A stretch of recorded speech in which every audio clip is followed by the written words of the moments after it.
ఇప్పుడు మీరు చూసింది గ్రాఫిక్స్ కాదు, ఏఐ జనరేటెడ్ వీడియో అస్సలే కాదు. This is real. ఈ వ్యక్తి నిజంగానే అంతరిక్షం నుంచి భూమి మీదకు దూకాడు. కొందరికి 2-3 అంతస్తుల నుంచి కిందకి చూస్తేనే కళ్ళు తిరుగుతాయి. కానీ ఇతను మాత్రం ఏకంగా స్పేస్ నుంచి కిందకి జంప్ చేశాడు. అంతేకాదు స్పీడ్ ఆఫ్ సౌండ్ని బ్రేక్ చేసిన మొదటి మనిషిగా చరిత్ర సృష్టించాడు. ఏముంది, సూట్ ఇచ్చి పారాషూట్ ఇస్తే మేం కూడా జంప్ చేస్తాం అని మీలో ఎవరైనా అనుకుంటే మాత్రం ఈ వీడియో చివరి వరకు చూసిన తర్వాత మనసు మార్చుకుంటారు. Because this feet is beyond physical power. ఒక వ్యక్తి ప్రపంచాన్ని జయించాలంటే ముందు తన్ని తాను జయించాలని చెప్పేందుకు ఈ కథ చక్కటి ఉదాహరణ. ఈ వీడియోలో ఫీలిక్స్ బౌంగార్ట్నర్ గురించి, ఆయన టీం గురించి, 5 ఏళ్ల పాటు వారు పడిన కష్టం గురించి నేను మీకు చెబుతాను. ఈ కంటెంట్ ని మిస్ అవ్వకుండా చివరి వరకు చూడండి. అండ్ ఈ వీడియోని వెంటనే లైక్ చేయండి, మన ఛానల్ ని సబ్స్క్రైబ్ చేసుకోండి. Ladies and gentlemen, this is the story of Felix Baumgartner, the man who jumped from space. అది 2012 అక్టోబర్ 14. న్యూ మెక్సికో ఎడారిలోని రాస్వెల్ ఇంటర్నేషనల్ ఎయిర్ సెంటర్ నుంచి ఫీలిక్స్ ఉన్న క్యాప్స్యూల్ భారీ హీలియం బెలూన్ సాయంతో గాల్లోకి లాంచ్ అయింది. క్యాప్స్యూల్ లోపల కూర్చున్న ఫీలిక్స్ బలంగా ఊపిరి పీల్చుకున్నాడు. తన 5 ఏళ్ల కల ఇంకొన్ని గంటల్లో పూర్తవ్వబోతోందని ఎక్సైట్ అయ్యాడు. అసలు ఇదంతా ఎప్పుడు, ఎక్కడ, ఎలా మొదలైందో గుర్తుకు తెచ్చుకున్నాడు. 1969లో ఆస్ట్రియాలో జన్మించిన ఫీలిక్స్ బౌంగార్ట్నర్ 16 ఏళ్ల వయస్సులోనే జంపింగ్ వైపు అడుగులేశాడు. ఆస్ట్రియన్ ఆర్మీలో చేరి పారాషూట్ ఎగ్జిబిషన్ టీంలో ఎన్నో ఏళ్ల పాటు పనిచేశాడు. ఎన్నో సంవత్సరాల పాటు దాదాపు ప్రతిరోజు ఫ్రీ ఫాల్ జంప్స్ చేసేవాడు. అలా ఫ్రీ ఫాల్ పై గ్రిప్ పెంచుకున్నాడు. ఇక ఆర్మీ నుంచి బయటకొచ్చిన తర్వాత స్థానిక స్కై డైవింగ్ క్లబ్ లో చేరాడు ఫీలిక్స్. ఆ క్లబ్ కి రెడ్ బుల్ స్పాన్సర్ గా ఉండేది. అండ్ ఈ రెడ్ బుల్ గురించి నేను కొత్తగా చెప్పడానికి ఏముంటుంది, అడ్వెంచర్స్ కి, థ్రిల్స్ కి కేర్ ఆఫ్ అడ్రస్ గా నిలిచే ఈ రెడ్ బుల్ డర్కే ఆగే జీతే అన్న మాటలను ఎప్పటికప్పుడు నిజం చేస్తూనే ఉంది.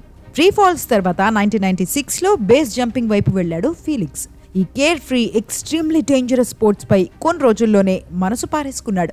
మామూలుగా ఏరోప్లేన్స్ నుంచి చేసే జంప్స్ కి ఈ ఫ్రీ ఫాల్స్ కి చాలా తేడా ఉంటుంది. మరీ ముఖ్యంగా ఇందులో ఏరోడైనమిక్స్ పై కంట్రోల్ ఉండదు. చిన్న తప్పు జరిగినా ప్రాణాలు గాల్లో కలిసిపోతాయి. కానీ ఫీలిక్స్ కి మాత్రం ఈ డేంజర్ ఒక థ్రిల్ గా అనిపించింది. ఒక్క ఏడాదిలోనే 32 బేస్ జంప్స్ చేసి ఆ ఫీల్డ్లోని మహామహుల చూపును తన వైపు తిప్పుకున్నాడు. అలా తన కెరీర్ మొత్తం మీద 130కి పైగా బేస్ జంప్స్ చేసి ఎన్నో రికార్డులు బ్రేక్ చేశాడు. కానీ ఫీలిక్స్ కవి సరిపోలేదు. ఇంకా ఏదైనా చేయాలి, ఇంకా ఏదైనా చేయాలని కలలు కనేవాడు. సరిగ్గా ఆ సమయంలోనే అతనికి ఒక ఆలోచన వచ్చింది.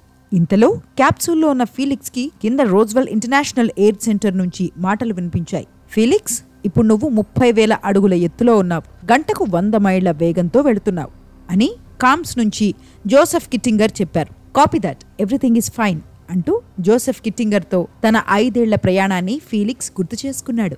జీవితంలో ఇంకా ఏదైనా చేయాలి, ఇంకా ఏదైనా సాధించాలని కలలు కన్న ఫీలిక్స్ కి స్పేస్ నుంచి జంప్ చేయాలనిపించింది.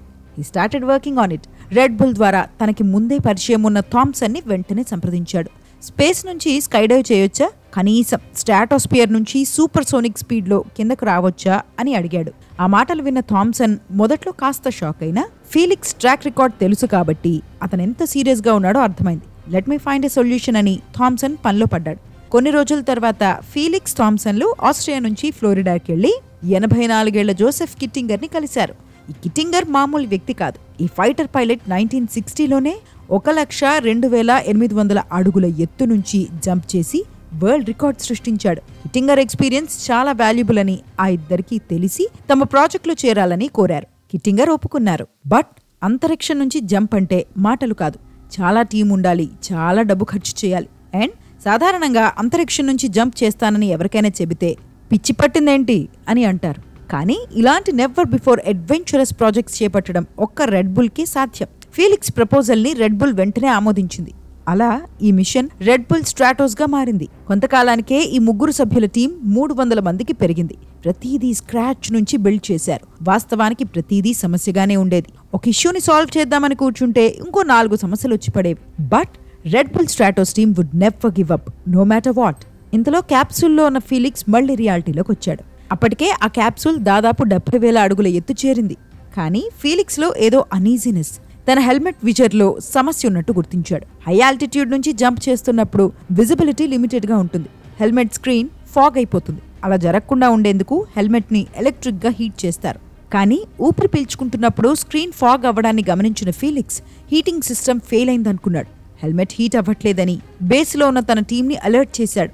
బేస్లో ఉన్న థామ్సన్ ట్రబుల్ షూట్ చేశాడు. సిస్టంలో సమస్య లేదని, కంగారు పడాల్సిన అవసరమే లేదని చెప్పాడు. బ్యాకప్గా సూట్లోని బ్యాటరీలు హెల్మెట్ని హీట్ చేస్తాయని చెప్పాడు. ఆ మాటలతో ఊపిరి పీల్చుకున్న ఫీలిక్స్ తన సూట్ వైపు చూశాడు. ఆ సూట్తో తనకున్న లవ్ అండ్ హేట్ రిలేషన్ని గుర్తు చేసుకున్నాడు. ఇందాక చెప్పినట్టు రెడ్ బుల్ స్ట్రాటోస్ టీంకి తొలినాళ్లలో చాలా సమస్యలు వచ్చేవి. ఒక్కొక్కటి సాల్వ్ చేసుకుంటూ ముందుకెళ్లేవారు. అయితే టెక్నికల్ సమస్యలను 10-20 మంది కూర్చుంటే సాల్వ్ చేసుకోవచ్చు. కానీ మెంటల్ ఇష్యూస్ వస్తే, మరీ ముఖ్యంగా స్పేస్ నుంచి జంప్ చేసే వ్యక్తి మానసికంగా ఇబ్బంది పడుతుంటే, ట్రాప్ అయినట్టు ఫీల్ అయితే ఫీలిక్స్కి ఇదే జరిగింది. అంతరిక్షం నుంచి జంప్ చేసేందుకు ఫీలిక్స్ కోసం ప్రత్యేకంగా ఒక స్పేస్ సూట్ని తయారు చేశారు. కానీ అందులో అతను ఎక్కువసేపు ఉండలేకపోయాడు. ఎస్, ప్రపంచంలో ఎత్తైన భవనాల నుంచి జంప్ చేసిన ఫీలిక్స్ సూట్లో క్యాటస్ట్రాఫిక్గా ఫీల్ అవ్వడం మొదలుపెట్టాడు. గంటకు మించి ఒక్క క్షణం కూడా ఆ స్పేస్ సూట్లో ఉండలేకపోయాడు. ఓ రోజు స్పేస్ సూట్లో 5 గంటలు ట్రయల్ ప్లాన్ చేసినప్పుడు ఫీలిక్స్ మధ్యలోనే వదిలేసి వెళ్లిపోయాడు. ఫీలిక్స్ సమస్యకు పరిష్కారంగా సైకాలజిస్ట్ డాక్టర్ మైకెల్ని టీంలోకి తీసుకొచ్చారు. ఫీలిక్స్కి ఆయన ట్రైనింగ్ ఇచ్చారు. ఈ స్పేస్ సూట్ నీ శత్రువు కాదు, ఇది నిన్ను ప్రొటెక్ట్ చేసే ఒక ఫ్రెండ్. సూట్ని ఏలియన్లా చూడకు, నీలో ఒక భాగం చేసుకో అని మైకెల్ అన్న మాటలు ఫీలిక్స్కి చాలా ఉపయోగపడ్డాయి. 2 వారాల్లో ఫీలిక్స్ సూట్ వేసుకుని గంటలు టెస్టింగ్లో కూర్చున్నాడు. ఆ తర్వాత సూట్ నుంచి 13 మైళ్ళ ఎత్తు, 18 మైళ్ళ ఎత్తు నుంచి జంప్ చేశాడు. Everything is under control and the man is ready. ఆ టెక్నాలజీ ఉంది, స్పేస్ సూట్ ఉంది, జంప్ చేశాడు అనుకోవడానికి ఇక్కడ ఛాన్సే లేదు. బయట కనిపించే వాటికన్నా ఇలాంటివి చేయాలంటే, ఇవేంటి, జీవితంలో ఏదైనా గొప్పగా సాధించాలంటే ముందు మనల్ని మనం జయించాలి. Greatest battles are fought in the silent chambers of our soul. మనం మన భయాలను, ఆందోళనలను జయించాలి. And the rest follows.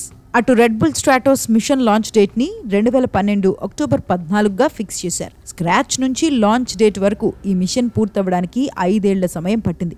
వాస్తవానికి మిషన్ తొలినాళ్లలో ఆఫీస్ చైర్ ఉన్న వుడెన్ బాక్స్ లో ఇనీషియల్ టెస్ట్స్ నిర్వహించేవారు. మిషన్ లాంచ్ నాటికి అది కటింగ్ ఎడ్జ్ టెక్నాలజీతో కూడిన 15 కెమెరాల భారీ క్యాప్సూల్ గా మారింది.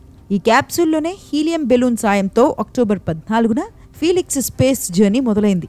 దాదాపు 3 గంటల జర్నీ తర్వాత ఫీలిక్స్ ఉన్న capsule edge of the space కి చేరుకుంది. ఆ 1,28,000 అడుగుల ఎత్తు నుంచి భూమి చాలా అద్భుతంగా కనిపించింది. ఇన్ఫాక్ట్ ఫీలిక్స్ ఇప్పుడు ప్రపంచంలోనే అత్యంత ఎత్తైన మౌంట్ ఎవరెస్ట్ పర్వతం కన్నా 99,000 అడుగుల ఎత్తులో ఉన్నాడు. Felix was about to create history.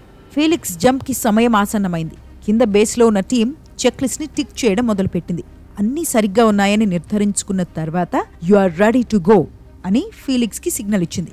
Machine లో అసలైన అత్యంత కీలకమైన భాగం ఇప్పుడే మొదలైంది. ఫీలిక్స్ తన క్యాప్సూల్ డోర్ ఓపెన్ చేశాడు. కింద నీలి రంగులో భూమి, పైన చిమ్మ చీకటిగా అంతరిక్షం. తన చుట్టూ ఉన్న ప్రశాంతతను ఫీలిక్స్ కొన్ని క్షణాలు ఆస్వాదించాడు. ఐఎమ్ గోయింగ్ హోమ్ అంటూ సెల్యూట్ చేసి క్యాప్సూల్ ఎడ్జ్ నుంచి భూమి మీదకు ఫీలిక్స్ హాప్ చేశాడు.